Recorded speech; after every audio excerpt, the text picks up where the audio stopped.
Gue cuma pengen bisa punya kehidupan yang layak.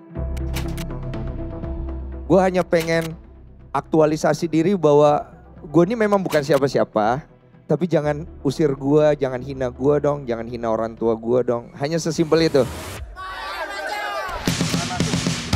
Konten kreator itu dia membuat sebuah konten yang mencari viewers. That's it. Tapi di dalamnya ada karakter yang dimasukkan oleh si pemilik. Jangan masuk. Creativity is something yang tidak bisa diganti oleh robot. Segala sesuatu akan banyak robotnya. Tapi kreativitas itu tidak bisa diganti oleh itu. Jadi gue nganggap ketika gue masih ada di situ, masa depan biarlah milik Tuhan, saya jalanin yang present. Karena present is a gift katanya. Selamat datang di Ngobrol Sore Semaunya bersama aku Putri Tanjung. Kali ini super spesial karena setelah Kota Surakarta, Ngobrol Sore Semaunya live on stage supported by Live In by Mandiri hadir di Kota Jakarta. Sekarang Ngobrol Sore Semaunya live on stage spesial hadir di Central Market, Pantai Indah Kapuk, Jakarta dengan bintang tamu yang super spesial juga. Apapun e-wallet yang kamu pakai semua bisa diakses bersamaan di Live In by Mandiri. Akses cepat dari layar utama, cek saldo sampai top up otomatis semua dijamin praktis. Nah, kalau ini adalah akun Live In-ku. Dengan aplikasi Live In by Mandiri, kamu bisa cek saldo semua e-wallet dari Live In dengan Linkage e-wallet, saldo always ready dengan smart top up di Live In by Mandiri. Dan bintang tamu kita hari ini super spesial, dia adalah seorang podcaster, host, model, dan masih banyak talenta lainnya. Yuk kita sambut bintang tamu kita hari ini.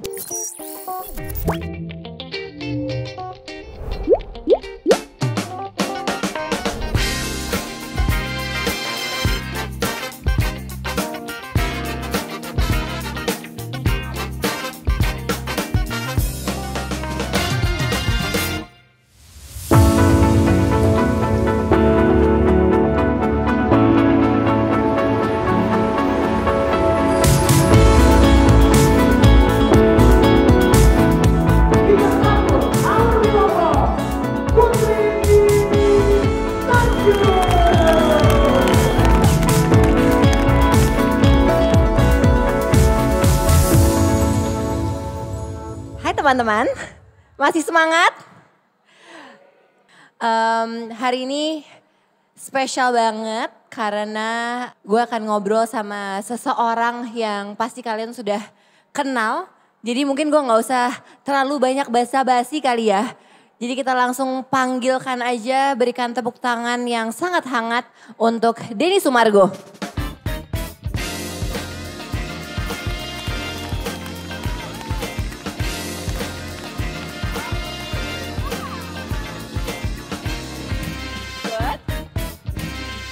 Gue deg-degan. Kenapa deg-degan? Aku baru tahu Mbak Putri secantik ini dan setinggi itu loh.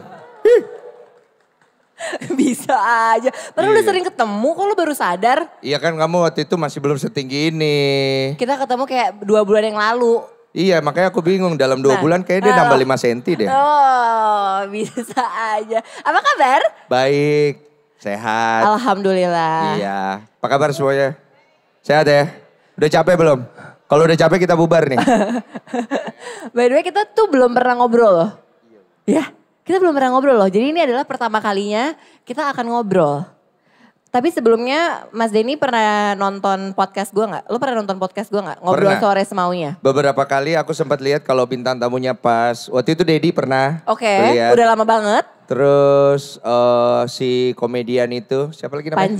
Panji, pernah. Si komedian. Iya, si paling lucu itu ya. Asik sih, aku juga suka lihat. Karena memang buat kaum-kaum yang milenial Gen Z memang masuk sih obrolannya. Kamu bisa mewakilkan itu sih menurut aku. Oke, terima kasih. Iya, pinter lagi. Terima kasih. Pinter nanyanya. Iya, takut kayaknya sama bapaknya juga sih kayaknya. Iya, bintang tamunya takut juga kalau nggak dijawab, kelar hidup aku ini. Oke, mungkin kita mulai game dulu kali ya, pemanasan kali ya. Karena kayaknya kalau misalkan ngobrol-ngobrol terlalu serius nanti kita lupa lagi main game. Jadi kita main game dulu biar panas, jangan dicontek ya. Jangan lihat contekan. Ini game adalah gampang banget, jadi game adalah jawab semaunya. Oke. Jadi lo harus menjawab dengan sangat cepat, gak perlu terlalu banyak difikirkan. Oke. Oke? Ready? Bebas ya? Oke. Iya, bebas siap. dong. Yang langsung ada di kepala aja. Oke, aku fokus. Hal pertama yang dilakukan ketika bangun tidur adalah? Minum madu. Oh ya? Iya. Itu ritual? Iya, udah kebiasaan. Oke, kenapa tuh? Buat apa? Buat kesehatan, antibody atau? Karena bini gue suruh minum madu. Iya, ini gue jawab yang ada di kepala ya. Oke. Iya. Oke, kedua ya. Tidak banyak orang yang tahu kalau aku orang yang? Mau bilang sombong. Tahu gak sih tapi itu orang? Sombong. Tahu gak sih pasti orang? Tahu lah, orang ada pebasket sombong channel gua. Iya. Iya. Tidak banyak orang. Kenapa lo bangga lo sombong? Gua tuh ngerasa ketika gua dikasih title sombong, gua akan selalu ingat itu sebagai suatu hal yang tidak baik. Oke. Karena itu reminder diri gua akan kisah-kisah gua di masa lalu yang memang gue punya beberapa kecenderungan yang sombong. Seperti waktu gue masih main basket, itu gue tuh sombongnya minta ampun. Kadang-kadang kalau dibilang senyum aja susah. Okay. Kalau udah main tuh fokus banget, bahkan ngelihat ke penonton aja kalau dibilang dance gitu cuman kayak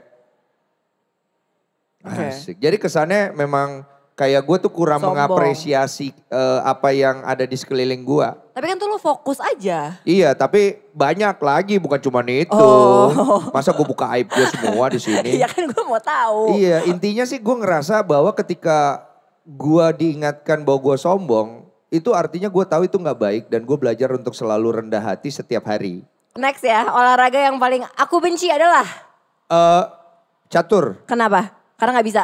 Karena tidak bisa. Aku bisa, tapi ini nggak keluar keringat. Oke. Kayak mainnya tuh kayak. Itu olahraga otak. Otak gitu, otaknya yang berkeringat kayaknya. Kalau aku tuh suka olahraga yang keringatnya keluar di badan, keluar di muka, keluar di bagian-bagian tertentu itu ya kan. Enak ya kayaknya rasanya habis itu mandi. Cuma kalau catur kayaknya membosankan. Bukan olahraganya jelek ya. Yeah. Cuman kayak buat aku kayak kurang keluar keringat itu aku kurang suka. Oke. Kayak nggak olahraga gitu ya. Betul. YouTube atau TV? YouTube ya, asik. Kenapa? Cuan. Oh TV gak cuan? Cuan juga sih. Iya. Oke. Jangan sampai gue dipecat aja.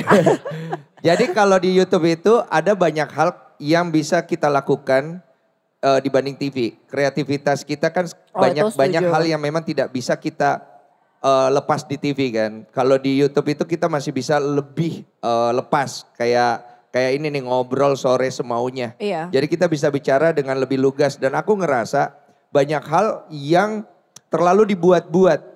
Nah aku kurang suka kalau di YouTube aku sukanya ada ruang di mana itu nggak perlu terlalu di setting-setting. Okay. Walaupun kita tahu kan kebutuhan setting itu untuk ngebangun drama, ambience-nya dari segi editing dan lain-lain. Tapi aku ngerasa harus ada sesuatu yang organik. Kayak aku punya podcast di mana aku ngejaga hal organik di situ supaya aku tidak pernah membuat list pertanyaan. Aku hanya meriset kira-kira seperti apa orangnya, timku, dia kasih tahu aku akan bertanya dengan apa adanya aja. Karena menurut aku suatu hal yang organik itu adalah suatu hal yang paling langka sekarang ini di era sosial media dan hal-hal yang sudah berhubungan dengan digital. Nah aku suka settingan, aku suka ini tapi arahnya kemana nih? Kemana nih? S3 marketing oke, tapi arahnya kemana gitu. Jangan sampai kita ngeprank orang, ngeprank penonton tapi tidak ada edukasi di sana. Entertain lucunya juga nggak ada, hanya bikin orang emosi doang. Akhirnya kan penonton kita tuh banyak kebencian di dalam hati mereka dan banyak sujon yang akhirnya membuat banyak tontonan kita itu tidak memberikan poin baik buat orang yang nonton. Ya, setuju. Itu sih kalau aku. Oke, nanti kita akan ngomong banyak soal itu. Hari ini aku juga ada beberapa tanggapan dan tantangan juga terhadap soal itu. Jadi nanti kita bahas dibahas di belakang ya. Nah, next viral atau sustainable? Sustainable. Sustainable adalah suatu hal yang lebih penting daripada viral. Karena banyak orang kejebak dengan viral yang akhirnya membuat mereka jadi dongo. Betul. Doing something yang sebenarnya udah di luar nalar, dia nggak mungkin dia nggak tahu itu nggak bagus. Tapi karena otaknya mau viral, dia melupakan values, dia melupakan integritas, dia melupakan sesuatu yang penting yang ada dari bagian leluhur kita. Akhirnya apa? Kejebak di situ. Nah itu menurut aku kurang baik. Oke, terakhir. Hal yang aku syukuri hari ini adalah? Bisa ada di sini, ketemu Mbak Putri, ketemu kalian semua. I love the moment. Aku suka banget sama momen. Oke. Nah kita sekarang udah ke percakapan yang agak lebih serius dulu nih ya. Tadi kan udah jawab. Boleh kok tapi karena gak sama. Jadi tadi kita udah ngomongin, aku mau ngomong sedikit sih soal tadi viral sama sustainable content ya. Nah Kak Denny kan awalnya bukan dari dunia entertainment ya kan. Pembasket lah, atlet gitu. Abis itu kenapa mau switch career ke dunia entertainment? Panjang Putri itu mah ceritanya. Gak apa-apa. Saya itu sebenarnya. Long story short. Long story short, jadi atlet itu bukan mimpi saya. Oh ya? Saya jadi atlet itu karena keadaan hidup saya gak banyak pilihan. Oke. Dan atlet membuka jalan, waktu itu atlet basket. Mereka ngasih aku beasiswa waktu aku merantau ke Jakarta. Waktu itu aku juga belum ada uang buat lanjut sekolah. Aku memilih untuk bekerja. Aku jalan dengan nekat aja. Aku sempat pamit sama mama di Makassar. Saya bilang, Ma, saya ini bukan anak yang diharapkan kayak anak-anak lain. Karena gue dari kecil itu nakal. Suka memberontak. Tapi saya pengen coba untuk bikin bangga mama. Karena mama single parent. Saya pengen merantau ke Jakarta. Dan kalau saya tidak sukses, saya tidak akan pernah pulang lagi. Jadi akhirnya saya berangkat dengan tekad itu, tapi kenyataan di lapangan kan gak sesuai nih Put. Kita kan kalau masih kecil kita berpikir, oh iya nanti di sana gue bisa kerja. Ini umur berapa nih? Umur sekitar 16 tahun. Gue berpikir kalau kita punya modal usaha, pengen mau kerja, pasti kan ada kesempatan ya. Ternyata kesempatan gak datang langsung. Gak segampang itu. Gak segampang itu. Saya di Gambir 8 jam. Duduk diem bingung gak tahu gue harus mulai dari mana. Umur 16 tahun. Tapi waktu itu gue ingat ada tawaran untuk main basket secara profesional. Which is that is not my dream. Tapi kenapa tidak? Wait, berarti mimpi lo apa dulu sebelumnya? Gue cuma pengen bisa punya kehidupan yang layak. Gue pengen punya tempat tinggal di mana gue gak ditolak lagi. Gue pengen punya environment di mana gue tidak direndahkan, diremehkan. Dilihat sebagai sesuatu yang buruk. Gue hanya pengen aktualisasi diri bahwa gue ini memang bukan siapa-siapa. Tapi jangan usir gue, jangan hina gue dong, jangan hina orang tua gue dong. Hanya sesimpel itu. Nah gue berangkat dengan modal seperti itu. Gue akhirnya masuk jadi atlet. Tapi gue tertantang untuk totalitas. Gue tidak akan pernah melepaskan totalitas dalam hidup gue. Karena itu salah satu core untuk develop a good character and a good future. Tidak ada yang tidak mencintai totalitas lebih tinggi daripada saya. Ibaratnya saya tuh suka banget ngelakuin sesuatu tuh lebih dan lebih. Ketika jadi atlet, talent bakat gue tuh gak banyak. Banyak yang lebih talented, lebih hebat dari saya. But I work hard for it. Karena gue dikasih kesempatan saat itu. Siapa yang mau ngasih gue kesempatan, gue hargai. Gue latihan 4-8 jam sehari di luar daripada permintaan klub. Karena gue tahu kalau gue gak do more effort, siapa yang mau akan kasih gue kesempatan. Walaupun gue gagal dengan do more effort, paling enggak gue bangga sama diri gue. Gue gak setengah-setengah ngejalaninnya. Paling enggak gue gak nyeselnya 2 kali. So itu yang bikin karir gue meningkat, terus perjalanan gue menjadi bagus dan lain-lain ya. Long story short, gue akhirnya memilih berhenti di usia 28. Setelah gue mendapatkan banyak prestasi, gue wakilin Indonesia di tim nasional dan lain-lain, gue ngerasa itu cukup. Kenapa? Usia terlalu tua buat gue gak bisa nih untuk start something. Karena basket itu, saat itu kita akan keren. Lu punya jubah, lu akan diajak foto, lu akan dibanggain semua orang. Tapi semua ada masanya. Ketika nanti waktu berlalu, you tidak catch up dengan masa itu, people will forget you. Lu jangan ngerasa selamanya lu akan berada di posisi itu. Semua akan lu lepas. Dan gue melepas itu sebelum gue dilepaskan oleh keadaan. So gue mulai start bangun bisnis gue setelah gue lepas dari basket. Tapi sayangnya tidak berujung baik Put. Gue bikin peternakan ayam yang cukup gede. Dengan biaya uang yang gue kumpulkan dari hasil main basket dan lain-lain. Merugi. Gue ditipu, gue segala macam. Gue harus putar otak gimana cara cari modal. Ada yang nawarin gue main film. Waktu itu film 5 cm, gue join ke sana. Dan gue cari uang, gue minta bayaran 2 kali lipat dan dia approve. Kenapa enggak, gue jalanin. Tapi bukan itu mimpi gue. Gue paling gak suka dunia entertain. Gue gak suka sama segala sesuatu yang entertain. Cowok di entertain. Gue gak suka semuanya gitu loh. Tapi gue jalanin, gue jilat ludah gue sendiri. Iya. Supaya gue bisa survive, Put. Oke. Paling Sampai enggak, sekarang? Sampai sekarang. Kenapa? Karena gue berpikir gini, gue tidak mencuri. At least I work. Tapi kok gue munafik ya. Tapi gue gak ngakuin. Hari ini gue akuin. Karena gue jalanin gitu loh. Dan menurut gue telah menjadi seorang yang hipokrit bertahun-tahun. Dimana gue menjalani sesuatu tapi gue sendiri denial di dalam bahwa gue tuh gak kayak gitu. Dan menurut gue itu gak baik buat jiwa gue. Akhirnya setelah berlalu waktu gue mendapat banyak sekali juga pandangan-pandangan negatif, actingnya kurang bagus, whatsoever itulah ya. Memang kurang bagus sih, sampai hari ini juga masih agak jelek ya. Jadi mohon maaf ya kalau acting aku, kalau kalian nonton filmnya memang kurang bagus ya. Filmnya bagus, acting gue yang kurang bagus biasanya ya. Setelah itu berkembang, sampai akhirnya gue bilang, gue harus jadi aktor terbaik. Gimana caranya? Totalitas, gue akan berikan semua. Gue bekerja dengan totalitas itu bertahun-tahun, tapi hasilnya nol. Ternyata untuk jadi aktor, itu beyond it. Iya. Totalitas perlu. Iya. Kejujuran number one. Passion juga perlu, ya. Dimana gue harus jujur sama diri gue, gimana gue harus beradaptasi dengan keadaan, gimana gue harus bisa bangun chemistry dengan orang yang gue gak suka atau gue suka di lokasi. Gimana gue berhadapan dengan kondisi yang, sorry nih bro, kita harus pulang pagi. Gue jaga mood gue, gimana gue harus berperan menjadi orang yang bukan gue. Gak bisa tah. Tapi gimana nih caranya kita deliver itu semua. Akhirnya waktu berjalan, gue pernah kena kasus juga Put. Yeah. Gue ditempa oleh kehidupan gue. Salah satunya program My Trip My Adventure Trans TV ya.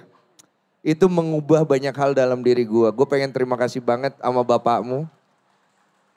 Pak CT, gue inget banget nama gue saat itu lagi jelek. Ini I'm telling you the story. Lama gue lagi jelek, Pak CT itu lagi ke kantor. Dia lewat di lorong dan semua orang gak ada yang berani untuk nongol. Gue bilang, ini kesempatan. Kan gue lagi main ke Trans waktu itu. Gue keluar dari lorong itu, gue ketemu depan-depan sama bapak lu terus gue kasih tangan. Om, nama saya Denny Sumargo, saya kena kasus. Tapi saya bisa nih om, kalau om butuh saya. Lu tahu bapak lu kalau lu gak percaya nanti. Iya, gue gak tahu. Apakah itu akhirnya terwujud atau enggak. Karena kan Pak CT kan di atas sih gitu kan. Tapi akhirnya gue dikasih kesempatan My Trip My Adventure. Sekarang gue punya kuis Dreambox di Trans TV. Gue menjalani itu, gue memperbarui diri gue banyak dapat ilmu. Sampai akhirnya gue bisa survive Put. Kalau enggak gue gak survive hari ini Put. Tapi menarik ya. Karena tadi kan lo bilang kan. Lo tuh mencoba untuk selalu all out dan give your best di apapun yang lo dapat kesempatan. Iya. Tapi lo juga nggak bisa deny bahwa lo nggak suka sebenarnya sama industrinya. Apa sama yang lo jalanin? Dulu. Sekarang lo suka? Iya, duitnya banyak ya Put ya. Enggak, tapi oke, itu kan memang survival mode semua manusia lah ya. Iya, betul. Tapi selain duitnya maksud gue, kayak do you really enjoy doing it? Atau kayak lo ada switch perspective about the entertainment industry since then? Ada, switch perspektifnya ada. Karena akhirnya aku ngelihat bahwa ternyata industri entertain itu bukan suatu hal yang bisa kita lihat cuma dari satu sudut penonton aja. Ternyata di belakang itu repotnya minta ampun. Belum berantemnya, belum kalau ada kondisi yang tidak sesuai. Belum kalau ratingnya turun, belum kalau penontonnya ini, belum kalau itu, belum kalau ini, belum ruginya. Jadi banyak sekali hal-hal yang aku ngelihat bahwa ternyata gue salah ngelihat sesuatu. Gue hanya ngelihat dari depan aja. Ternyata di belakang itu berdarah-darah. Itu ibaratnya show ini bisa jalan. Di belakang sana baku hantam ibaratnya. Hanya untuk supaya orang bisa memberikan tontonan yang bagus, yang nyaman untuk setiap orang. Jadi itu ngebuka pemikiran aku bahwa kehidupan itu yin yang. Ada yang kita lihat di sini, ada yang tidak kita lihat di sini. Jadi aku akhirnya belajar untuk suatu yang baru. Jadi host, gue deg-degan banget Put. Gue gak biasa jadi host, gue belajar, gue dikasih kepercayaan gue belajar. Jadi pemain film gue belajar, jadi juri gue belajar semua di industri entertain sampai gue akhirnya bisa bikin podcast sendiri di YouTube. Gue belajar dengerin orang, gue belajar untuk berempati dengan orang itu. Jadi itu membuat gue sebagai manusia menjadi lebih manusia ya. Dan itu yang akhirnya gue syukurin bahwa ternyata semua hal yang gue pikirkan saat itu, bahkan sekarang ini, itu bukan sebuah kepastian. Ya. Akan ada suatu hal yang akan diperbarui lagi di masa depan. Jadi aku belajar bahwa segala sesuatu itu tidak bisa kita ngerasa ini pasti benar. Belum tentu. Setuju. Jadi kita terus belajar dengan ada ruang bahwa kita bisa benar, kita bisa salah. Ini yang membuat kita selalu waspada. Betul. Dan ini yang membuat kita tidak keluar dari kita punya track. Betul. Itu sih kalau aku. Setiap detik dalam langkah adalah perjalanan. Dan setiap perjalanan adalah pelajaran.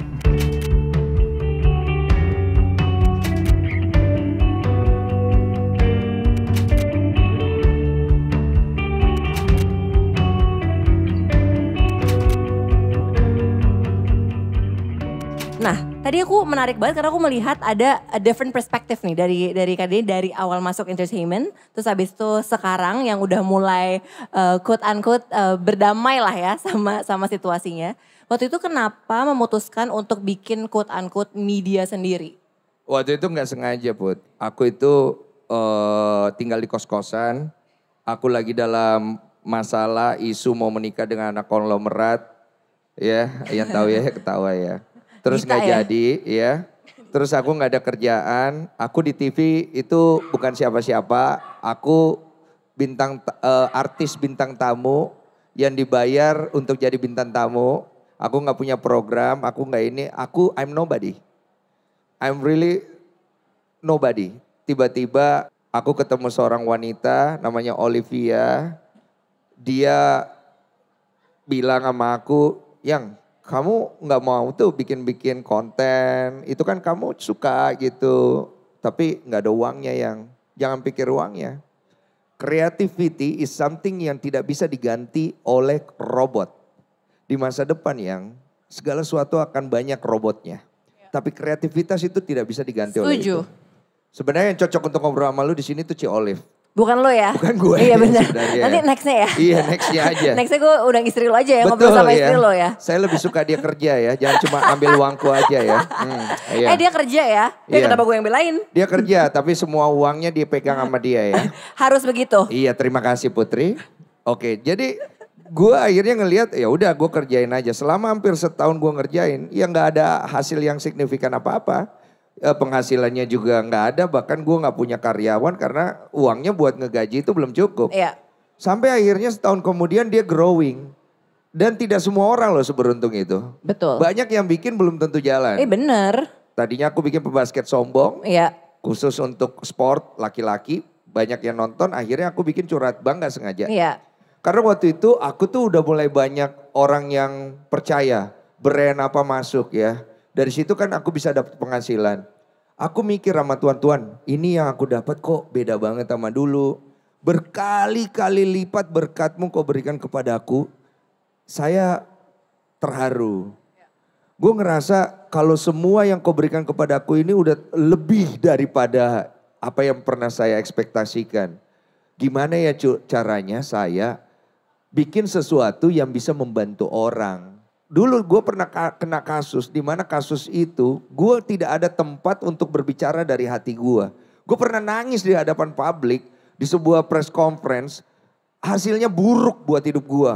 Mama gue bahkan gak bisa keluar rumah. Orang menghina gue, ngelihat gue seburuk itu. Gue ngebayangin sekarang gue udah diperbaiki nama baik gue. Gue udah dikasih rejeki, gue dikasih hikmat untuk idea dan segala macam. Yeah. Apa yang bisa gue buat untuk ngebantu orang yang ada di posisi gue? Curhat Bang itu lahir. Oke. Curhat Bang itu untuk ngebantu orang berbicara tanpa dia merasa dia harus berbicara. Yeah. Tanpa dia merasa harus membuktikan dia benar dan salah. Maka gue di Curhat Bang itu gak pernah terlalu banyak bicara banyak hal. Yeah. Jadi gue ya udah lu mau bicara apa gue bantu you. Supaya you ngerasa lega karena menurut gue memanusiakan manusia jauh lebih penting daripada AdSense gue. Gue cari duit tuh di situ. Yeah. Tapi ada konten gue yang gue dolar kuning lah, apa segala macam. Tapi kalau gue ngelihat values-nya untuk orang ini ada dan untuk orang yang dinonton ada, gue masukin. Kenapa? Okay. Curhat Bang itu, lu nonton 10-15 tahun lagi masih relate. Let's talk about the future. Ya, menurut lo konten yang sustainable, ini kan kita ngomongin sustainable ya, tadi kan kita ngomongin viral-viral nih. Dan menurut gue beberapa konten lo, dan menurut gue lo lumayan harus bangga gitu ya, bahwa beberapa konten lo kan emang viral. Iya. Iya kan, iya dong. Bukan saya yang viralin itu. Iya, orang-orang. Makhluk gaib itu. Betul, dan masyarakat gitu kan. Iya, dengan terima adanya kasih ya udah viralin. dengan adanya social media dan segala macamnya. Sorry gue gak sering kasih giveaway di situ ya. Maaf. Tapi kita mau ngomongin the future of content gitu ya. Menurut lo kedepannya akan seperti apa? Kalau misalnya, waduh, ya, visioner kali Mbak Putri ini. Menurut gue kedepannya akan seperti apa gitu ya. Kalau tadi kan lo juga sebenarnya udah ngasih kisi-kisi juga gitu bahwa lo juga setuju kok sama gue, yang penting adalah sustainability. Jadi gak usah deh kita ngomongin masa depan. Lo aja, masa depan channel lo kedepannya seperti apa? Gimana caranya sustainable? Gimana caranya lo gak cuma write on berita-berita aja gitu. Gimana caranya lo bisa sustainable menurut lo? Gue tidak bisa menjawab itu dengan pasti. Iya. Tapi gue pakai prediksi. Oke. Menurut prediksiku, di masa depan konten saya, channel saya belum tentu survive juga sih. Ini menurut saya ya. Ya. Tapi bisa jadi. Ya, kita juga gak tahu NSS sampai kapan. Iya, saya gak tahu. Ini prediksi saya, bisa benar bisa salah. Tapi dengan menggunakan acuan itu, saya akhirnya comes out dengan peduli amat dengan masa depan. Peduli amat dia mau jadi apa. Yang penting gue ngejalanin dari hati. Kalau one day dia sudah tidak jalan, tidak sustainable, masa Tuhan gak kasih hikmat buat gue. Kalau Tuhan masih ingin gue ada di sini. Ini pemikiran gue sederhana aja. Karena kita tidak akan bisa memastikan masa depan dengan hitungan angka. Karena masih ada faktor X di dalam angka itu yang walaupun cuma 1%. Itu semudah membalikkan telapak tangan. Dan gue gak mau lagi sombong di hal itu. Gue merasa bahwa gue bisa punya coret bank, itu hikmat dari dia. Iya. Gue bisa bertahan di masa depan, pasti ada hikmat dari dia. Setuju. Gue harus berhenti di situ, pasti dia ingin bilang sudah selesai. Betul. Jadi gue nganggap ketika gue masih ada di situ, masa depan biarlah milik Tuhan, saya jalanin yang present. Karena present is a gift katanya. Betul? It's a gift ya. It's a gift loh. Present is a gift katanya. Betul. Asik. Emang benar itu. Tapi gue masih penasaran. Gue demen nih anak-anak muda gini nih. Siap. Enggak, tapi kan tadi gue setuju banget gitu ya. Kalau misalkan, karena nih tadi dari omongan lo, ada yang menurut gue bertolak belakang. Boleh. Ya, karena tadi lo bilang bahwa lo stay present gitu ya. Lo gak mikirin, maksudnya lo gak mikir nanti ke depannya channel gue akan gimana segala macam. Tapi sementara tadi lo bilang bahwa survival tuh hal yang paling penting buat lo. Betul. Iya kan, jadi gak mungkin lah lo nggak berpikir ke depannya akan seperti apa gitu. Maksudnya lo kan juga terus tetap survive kan. Jadi apakah kalau dari lo pribadi, what's next? Apakah kalau misalkan memang sudah saatnya YouTube lo atau platform lo misalkan udah nih seperti yang lo bilang gitu. Apakah ada switch karir lagi atau udah cukup buat lo? Dari waktu aku jadi atlet is not my dream. Betul. It's a choice that I don't have any choice. Betul. Kemudian masuk artis, tadi kan ceritanya. Kemudian masuk YouTube, tiba-tiba begitu. Jadi kalau kamu tanya, apakah itu semua terplanning? Nggak ada planningnya di situ. Oke.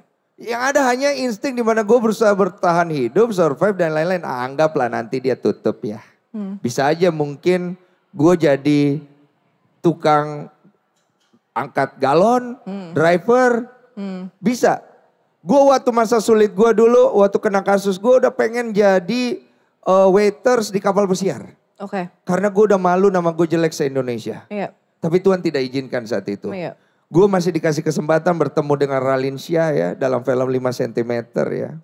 Iya kan? Gue masih punya kesempatan untuk bisa survive dari kondisi gue walaupun bertahun-tahun gue mengalami penderitaan batin dan depresi. Tapi akhirnya gue ngelihat bahwa segala sesuatu yang gue kerjakan itu tidak akan bisa menentukan masa depan gue seperti apa yang gue mau. Oke. Akhirnya yang gue jalanin sekarang ya udah biarin sekarang. Iya.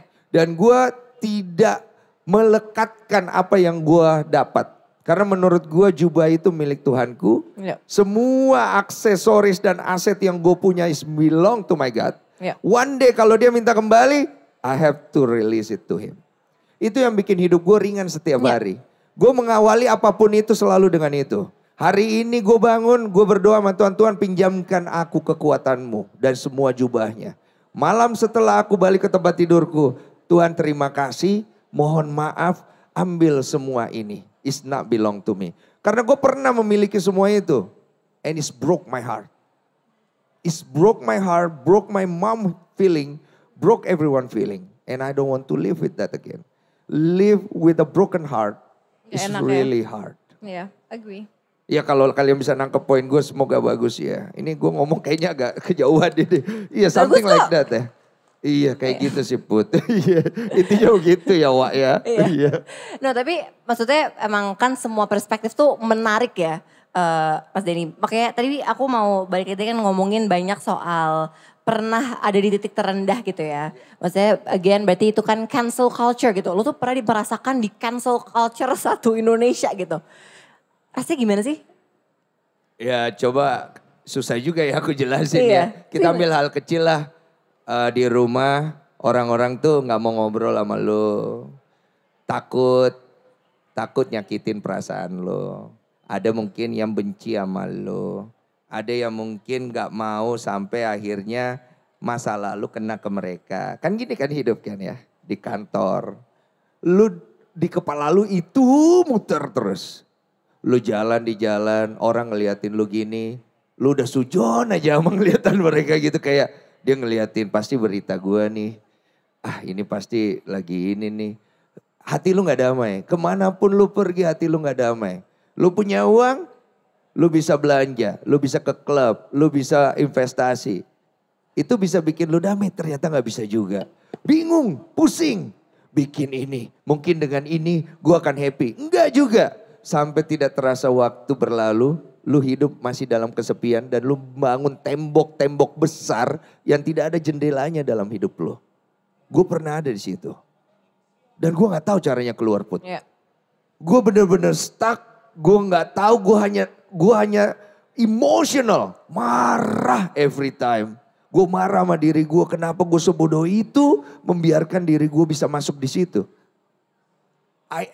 My anger cannot be managed. Yeah. I feel so stupid, but in a way gue ngerasa diri gue pinter. Lu gila. Yeah. Akhirnya gue mengalami perjalanan spiritual yang Tuhan tolong gue. Yeah. Di situ gue ngelihat bahwa wah, gue ternyata hidup di dalam satu ruangan yang gue bangun sendiri temboknya. Dan gak ada jendelanya. Dan itu adalah kegoblokan paling goblok di mana gue gak bisa keluar. Dan gue ngerasa gue aman di dalam situ. Dan ternyata hal yang paling aman yang gue pernah temukan dalam hidup gue setelah itu adalah just be who you are dengan segala kekurangan lo.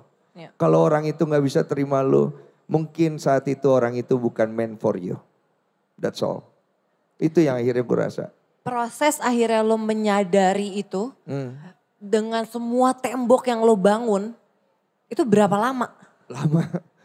Tahunan bahkan puluhan tahun ya Put. Gue tuh baru mulai agak kebuka otak gue umur 33 ya Put ya. Oke. Iya. 33 gue mulai ngerasa kayak ternyata gue kok segini ya. Gue kok sombong ya. Gue kok ini ya. Jadi selama ini gue be nice in front of everyone, but my heart arogan. Iya. Jadi what for? Ketika akhirnya gue harus ngelakuin hal itu, gue akhirnya menjadi orang lain yang bukan gue. I try to make capek banget. Lu pernah punya pasangan gak yang ibaratnya lu pengen banget dia seneng sama lu, dan lu ngelakuin hal-hal yang bukan lu?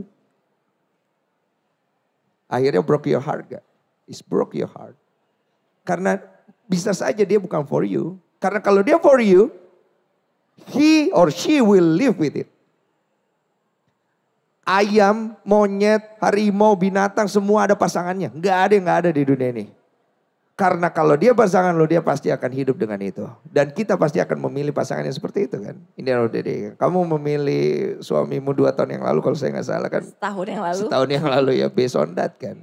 Karena kan kamu punya background, punya cerita and so on. Tapi akhirnya yang kamu lihat kan bukan hanya pinternya, bukan hanya itunya gitu loh. In the end of the day kita punya isu itu sendiri.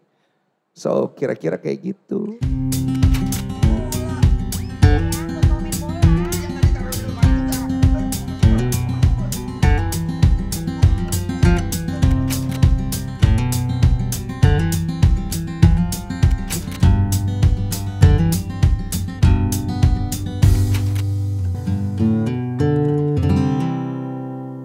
tadi kan menurut tadi aku bagus juga karena tadi kan kita akhirnya sempat agak ngomongin personal ya nih, berarti kan ada milih pasangan apa whatever, walaupun itu mungkin analogi ya. Tapi ini aku pingin penasaran. Kan dengan adanya cancel culture yang lagi sangat happening ya, ini bukan cuma di Indonesia lah ya, di dunia gitu. Kita juga tahu jari-jari netizen itu kan luar biasa. Kadang-kadang tuh orang tuh gak sadar efeknya tuh gimana gitu. Iya, banyak yang terbuat dari tai ya, kalau istilah saya. Ya maaf ya. Kayak busuk aja gitu loh. Nggak, tapi gue kayak gue. Semua sih. Nggak, tapi maksudnya gue juga gini, gue walaupun nggak selevel lo lah gitu ya. Tapi maksud gue tuh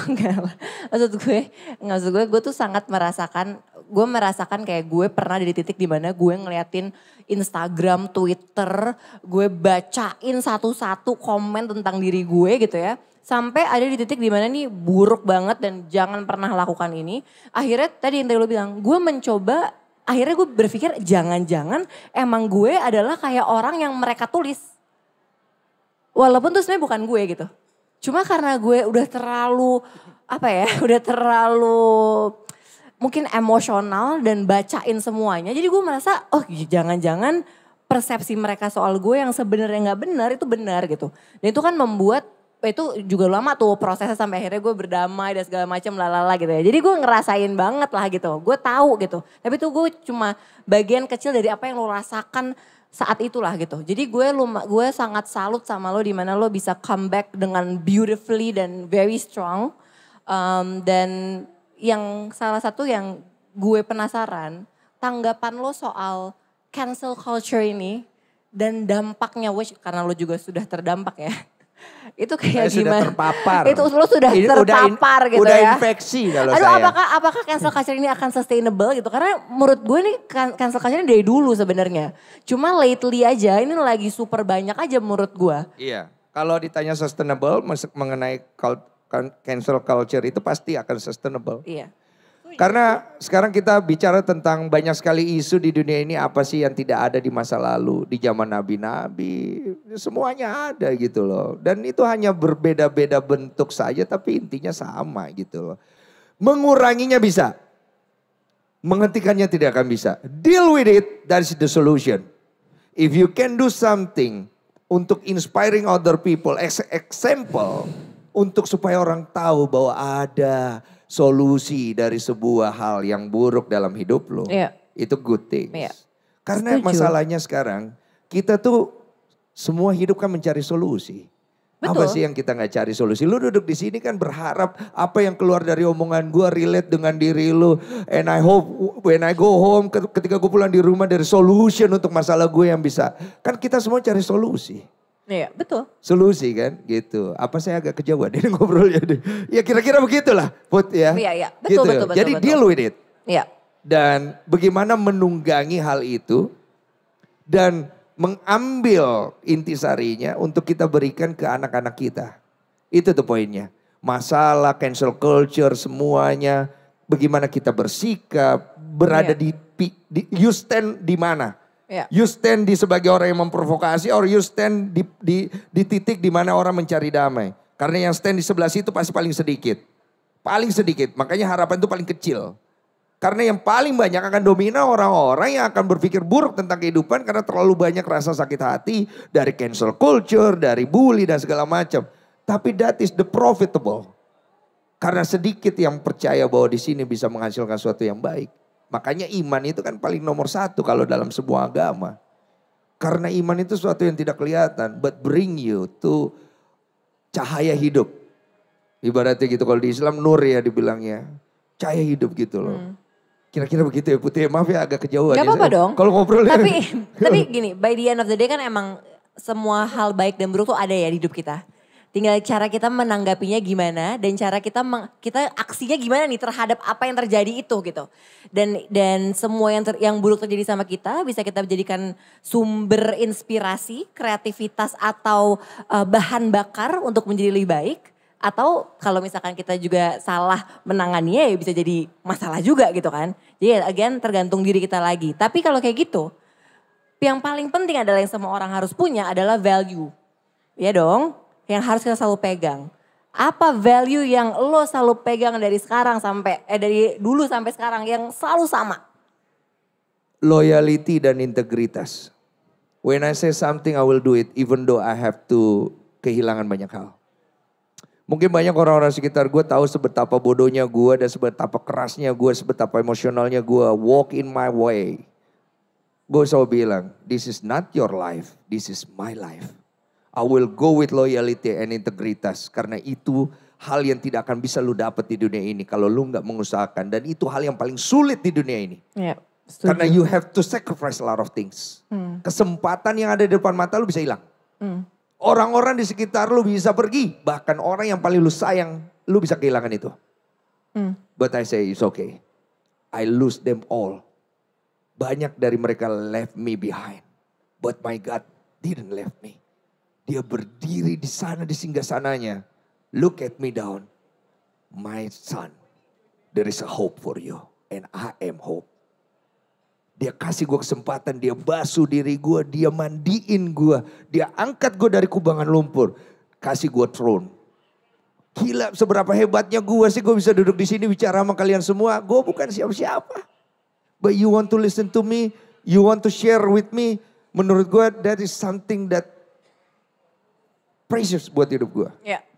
Nah begini nih cara gue melihat sesuatu Put. Begini cara gue melihat sesuatu. Mengerti. Iya. Karena kita gak kerasa udah ngobrol 1 jam. Jadi ada 2 pertanyaan. Ada dua pertanyaan terakhir ya.